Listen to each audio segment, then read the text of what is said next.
احنا مش هنا. باباكي ومامتك بره. احنا مش هنا يعني ايه؟ انا لازم اروح افتح لبابا وماما. لا بابا ولا ماما.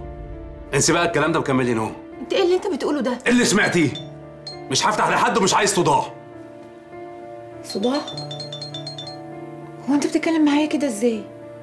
وبتتكلم على اهلي كده ازاي؟ لحظه، لا. اولا انا ما قلتش عنهم حاجه وحشه. انا قلت بس يعني مش هنفتح لهم، وساعتها هم هيمشوا يعني، وساعتها انت عرفيهم ان احنا سافرنا النهارده. ايوه بس هم عارفين ان احنا مسافرين بكره. انا ما ينفعش ما افتح لهمش. مش هنفتح لهم. لا انا ولا انت هنشوف حد اليومين دول.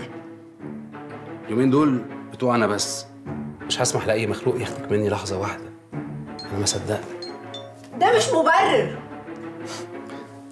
سوري معلش، يمكن التعبير خني. حقك عليا، ما تزعليش.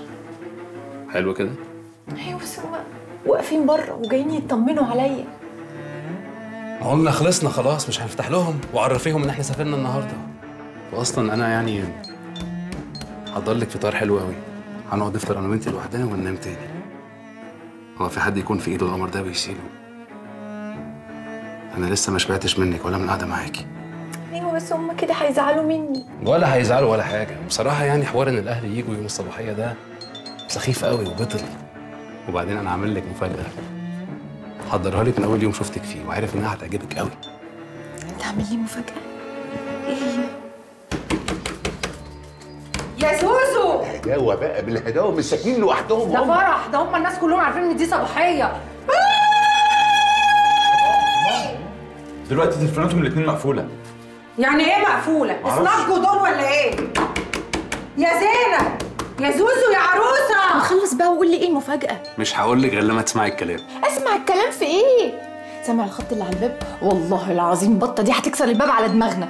مش هتعرف، الباب مصفح. افتحي لو عايزه، انت حره، بس انت الخسرانه، مش هديكي المفاجاه. يا سلام، للدرجه دي؟ عيب عليكي. عشان خاطري قول ايه المفاجاه. لا انت نصابه وبتشتغليني، مش هقول لك. انا برضه اللي نصابه؟ والله العظيم انا ابتديت اقلق من مفاجاتك. قول لي بقى ايه المفاجاه؟ طب افتحي الدرج كده.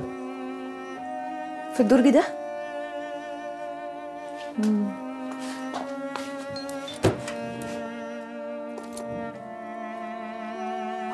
هو ده ايه ده؟ ما ينفعش مراتي ما يبقاش عندها عربيه باسمها. جبت لك عربيه وسجلتها باسمك. يعني دي بتاعتي انا؟